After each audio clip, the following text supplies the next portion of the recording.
भाई जो गुरु वचन पे डट गे, कट गे फंद 84 के, कट गे फंद 84 के रकट।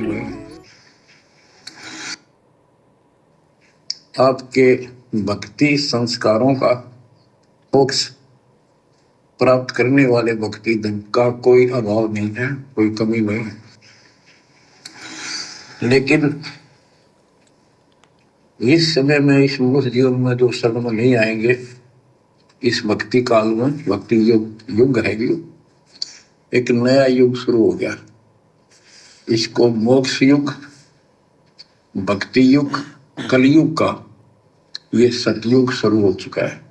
ये कलयुग का क्या शुरू हो चुका है? सत्ययुग। अब बार बार सुनते हैं ना यूट्यूब पर, भविष्य मल्लिका में, अन्य भविष्य वक्ता, कि धीरे धीरे कलयुग समाप्त हो रहा है, सतयुग शुरू हो चुका है, 2028 युग परिवर्तन है। और कौन शुरू करेगा कलयुग में सतयुग? कल की भगवान शुरू करेगा। तो कल की भगवान अपने मुख कमल से कह रहे हैं कि एक नया युग शुरू हो चुका है, भक्ति युग। ये कलयुग में सतयुग शुरू हो चुका है। तो ये दुनिया अभी अनजान है, भगवान से बेखबर है। ये केवल कल्कि को यूट्यूब पर ढूंढने का प्रयास कर रही है, इनको मिल नहीं रहा।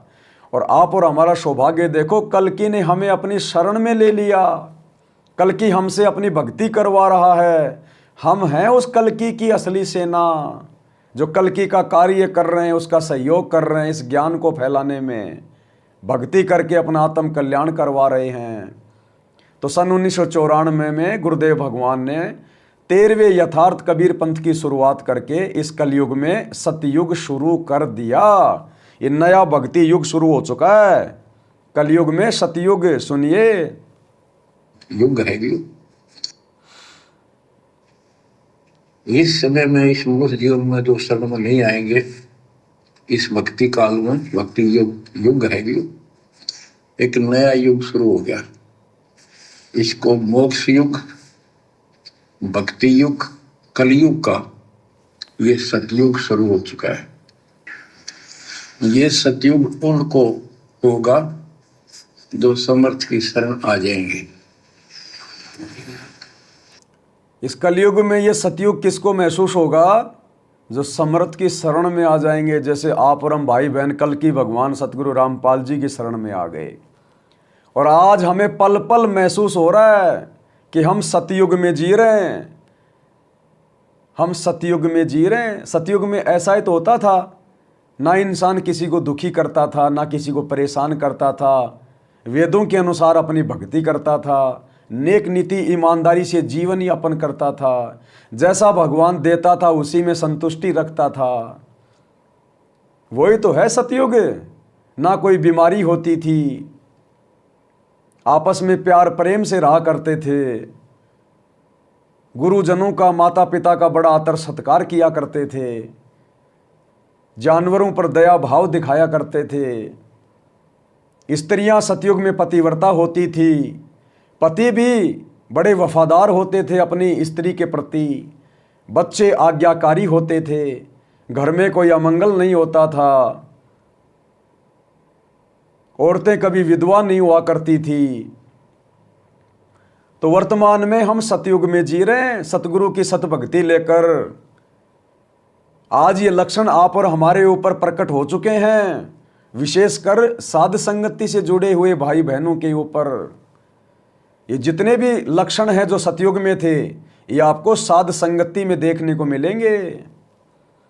क्योंकि सतलोक आश्रम में अभी मर्यादा पूरी नहीं है, इसलिए वहाँ पर अकाल मृत्यु भी हो रही है, माता बहनें विधवा भी हो रही है, क्योंकि वहाँ अभी पूरी तरह से मर्यादा नहीं है। तो ये कल की भगवान प्रकट हो चुका है 1951 में ही, और 1994 से अपना मिशन शुरू कर चुका है। अब ये ना सोचना कि ये कल की भगवान सतगुरु रामपाल जी विष्णु जी के अवतार हैं। एक कल्कि है विष्णु का अवतार, काल के पुत्र विष्णु का अवतार कल्कि। वो तो कलयुग के लास्ट में आएगा। कलयुग 4,32,000 वर्ष का है, अभी तो कलयुग मात्र 5,500 वर्ष ही बीता है। ये तो शुरुआत है, शुरुआत, 1% भी नहीं बीता कलयुग। वो कल्कि तो लास्ट में आएगा, निकलंक।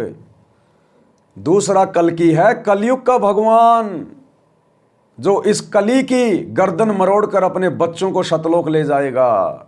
कली यानी काल, और कल्कि यानी उस काल कली का बाप कबीर भगवान, जो वर्तमान में सतगुरु रामपाल जी के रूप में धरती पे प्रकट हैं। तो कितना बड़ा सौभाग्य भाई और बहनों, हम कल्कि की शरण में हैं, हम सतयुग में जी रहे हैं। आने वाले युग परिवर्तन का आप और हमारे ऊपर कोई प्रभाव नहीं पड़ेगा।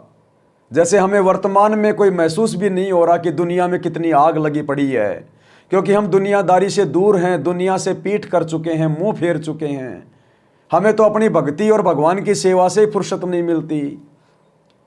इस पवन दास को तो अखबार पढ़े हुए कोई 10 साल हो गए, टीवी देखे हुए 5-6 साल हो गई।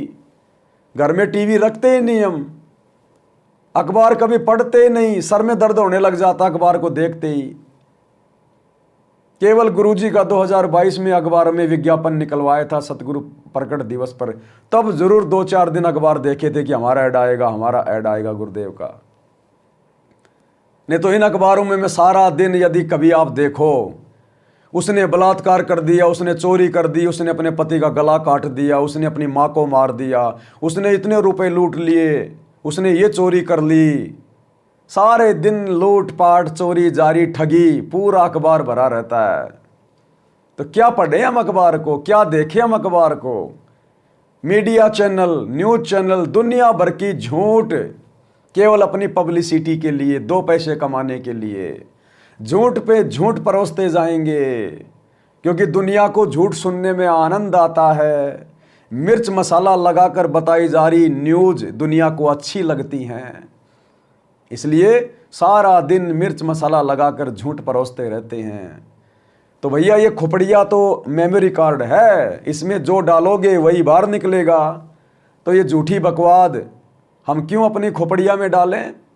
भगवान ने खोपड़िया में डालने के लिए सत्संग दे दिए। भगत भाई बहनों से ज्ञान चर्चा करो, साथ संगतियाँ करो, परमात्मा की महिमा करो, गुरुदेव के सत्संग सुनो, अपना सुमरण करो, आरती करो। तो हम भगत भाई बहनों के पास तो समय नहीं है। 3 समय तो गुरुजी को भोग लगता है, 10-10, 15-15 मिनट की आरती होती है, फिर सत्संग सुनना होता है, फिर अपना सुमरण करना होता है, 3 समय की आरतियां करनी होती हैं। तो हम भगत भाई बहनों के पास तो समय नहीं है बकवाद के लिए। ये थोड़ी बहुत बकवाद भी वर्तमान में गुरुदेव की गैर हाजिरी में हमारे शतलोक आश्रम से जुड़े हुए भाई बहन ही कर रहे हैं। राजनेताओं की रैलियों में धक्के खा के मजदूरी कर रहे हैं बेचारे। करनी चाहिए थी भक्ति, और मजदूरी में लगे हुए हैं। आश्रम में हॉस्पिटल बना रहे हैं, व्यर्थ में अपना पसीना बहा रहे हैं। गुरुजी के बड़े लड़के ने गोहाना जाट धर्मशाला का 5वां फ्लोर बनाने का ठेका ले लिया, जो 1 करोड़ में बनेगा। अब वहाँ मजदूरी करने कौन जाएंगे? ये फ्री के मजदूर जाएंगे। हमारे भगत भाई बहनों को लगाया जाएगा वहाँ पर जाटों की धर्मशाला बनाने में। इन्हीं का पैसा और इन्हीं की मजदूरी, इन्हीं का जूता और इन्हीं के सिर पे काल ऐसे ही रोल मारता है।